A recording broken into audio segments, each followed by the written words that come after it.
Paul the 2000, this video is for you. I bet you didn't know this.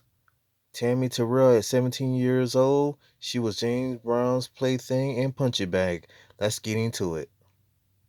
If you know anything about early Motown music, when you hear the name Tammi Terrell, you almost certainly think of her duet partner, Marvin Gaye.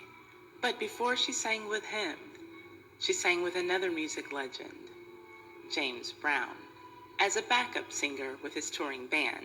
And it was at that time when 30-year-old James Brown started to mix business with pleasure concerning the 17-year-old Tammi Terrell. And to say that it did not end well is an understatement. Let's get into it. But first, if you like these videos about the most scandalous people from yesteryear who make the Hot Mess History with Ty Said What Ty Said channel a time capsule for the culture, subscribe and hit the notification bell so that you can know every time that I upload one of these videos or every time that I live stream. And comment, I subscribed, in the comment section so that I can say hello to you. Now, on to why you are here. The lady who we came to know as Tammi Terrell was born Thomasina Winifred Montgomery on April 29, 1945 in Philadelphia. Her mother was an actress, but not a successful one. Her father was a successful barbershop owner. Reportedly, Tammy's parents were expecting a boy and planning on naming their firstborn Thomas after Tammy's father. But after seeing that their new bundle of joy was a girl, they went with Thomasina. Another little girl followed, Tammy's only sibling, Ludi, who wrote about her in a memoir called My Sister Tammi, The Real Tammi Terrell. In that book, she revealed the highest highs and lowest lows of Tammy's short life. One of those very low moments came for Tammi at the age of 11, when, after leaving a neighborhood party, she was sexually molested by 3 boys. Those boys were arrested and convicted on rape charges, but the trauma from that incident changed Tammi for the rest of her life. Less than a year later, at the age of 12, Terrell started having migraine headaches that her family didn't think to be of any major importance. As soon as she became a teenager, the music opportunities started to come. Tammi was an amazing talent. She had won a number of local singing contests, and because of that, she was able to open for some big names, including Patti LaBelle and the Bluebells. She signed a few contracts and recorded a few singles at the age of 15. But this story is centered around the contract that she signed when she was 17. Her contract to work for James Brown. She was to be one of his backup singers for his review concert tours. And for Tammi, that came with the unwritten job task of being in a sexual relationship with James Brown as well. Quite So, naturally, her mother had concerns about her being so young and going on the road to be in the fast-paced life of entertainment. But her mother was reassured that Tammi would be safe and looked after by one of James Brown's so James assistants, Brown was a Gertie. pedophile. Well, Didn't know that that. arrangement didn't seem to work out so well. And a woman James beater. Brown was able to get some very Child beater, more up-close like it. access to Tammi Terrell shortly after she started touring with him. So either his assistant was not keeping a close eye on Tammi, or the assistant was even helping James Brown to see Tammi outside of work-related matters. And then it started. First, there were expensive presents from James to Tammi. Then he proceeded to spoil Tammi with money and luxury hotel rooms as they traveled from city to city.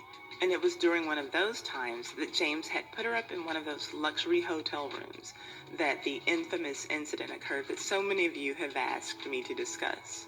What about the time that James Brown was found in Tammi Terrell's bed?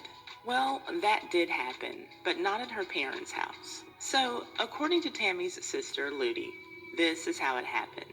When the James Brown Revue was on a tour stop in New York City, Ludi, along with Tammy's mother, visited with Tammi. Tammi left her hotel to enjoy a day out with her mother and sister, and the 3 ladies went shopping. And when they returned to Tammy's hotel room, they found James Brown sleeping in her bed. And there really doesn't seem to be much more to that particular story. In Ludi's own words, quote, "We entered Tammy's room. We saw that James Brown was sleeping in Tammy's bed. He woke up abruptly, greeted us politely, and left. Mother seemed awfully worried and confused, but Brown's assistant, Gertie, reassured her that she kept a watchful eye out for Tammi on the road. End quote. While they didn't see much on that particular day, though a 30-year-old man in your 17-year-old daughter's bed is enough, they saw even more later. Tammy's family came to find out that James Brown was carrying out a sexual relationship with her. And to make matters even worse, they learned that Tammi was being beaten seriously and consistently by James Brown, and two male singers confirmed it. The final time that Tammi was beaten by James Brown, she went to a singer named Gene Chandler for help. Many call him the Duke of Earl because of his hit song by the same name. He said, quote, "I witnessed the situation and she came to me for help. Then I called her parents." End quote. Ludi wrote about what happened on the family's end of that phone call in these words, quote, "Our mother received a distressing telephone call. Mother was horrified to learn that a 17-year-old Tammi had encountered some trouble on the road and was coming home. James had beaten her mercilessly, and Tammi wanted out. My father was especially hurt because he knew James and trusted him with Tammi since she was only 17 and he was 30. End quote. Frankly, I think that Tammy's father should have been doing more than sitting around and feeling hurt after he knew what his daughter went through. I feel like he should have had a man-to-man conversation with James and maybe even introduced a little violence into the situation just to get his point across. Let me know in the comments section if you agree or disagree. Ludi also let her readers know that she saw physical evidence of James Brown's abuse after they got Tammi home. According to her biography, quote, "When Tammi returned home, she looked disheveled, tired, and just worn out. I learned that night that she had been trying to get away for some time, but was worried about breach of contract repercussions. While Mother and I were unpacking Tammy's things in the basement, my mother discovered a blue silk oriental dress. It was called a kimono, and James had bought it for Tammi. This dress had particular significance. There was blood all over it. We learned that Tammy's abuse was extensive and that this tragic incident involved an umbrella with horrific results." End quote. Then there is the account from Bobby Bennett, who was a member of the famous Flames, the group in which James Brown started his career. He told Rolling Stone that in 1968, James Brown aimed a pistol at him and threatened to kill him because, quote, "You told my old lady I had another woman on the plane." Well, that particular night, Bobby tried to kill James Brown before James could shoot him. So, Bobby tried to drive James Brown's head through the iron bars on the windows at the Ritz in Paris, where they were staying. So those two men certainly had their own history, but James seemed to save the worst of his abuse for his women. And Bobby also knew about Brown's abusive behavior towards Tammi Terrell. He said, quote, "He beat Tammi Terrell terrible. She was bleeding, shedding blood. Tammi left him because she didn't want her butt whipped." End quote. Bobby also mentioned in the same article that he saw James Brown kick a pregnant girlfriend down a flight of stairs.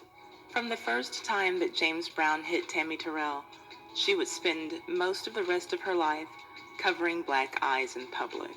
For when the That's fucked up. relationship, and I use that word for lack of a better term, was over with James Brown, she jumped out of the frying pan and into the fire. Her next entertainment relationship was another abusive one with the lead singer of The Temptations, David Ruffin. Thankfully for Tammi, it seems that she found love, but basically on her deathbed in the hospital where she was being treated for a brain tumor. At the time of her death, she was engaged to be married to Dr. Ernest Garrett, who was employed at the hospital where she was being treated, but he was not her personal doctor. Tammi never got to marry her doctor.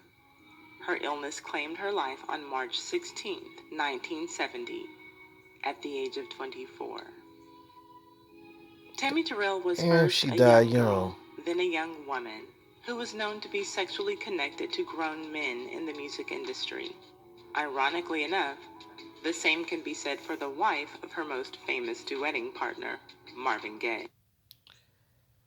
Yep. And these are the people that we look up to. The Godfather of Soul was nothing but a woman beater. I published a video about that story that you can see here. I will also leave a link to it in the description. Are you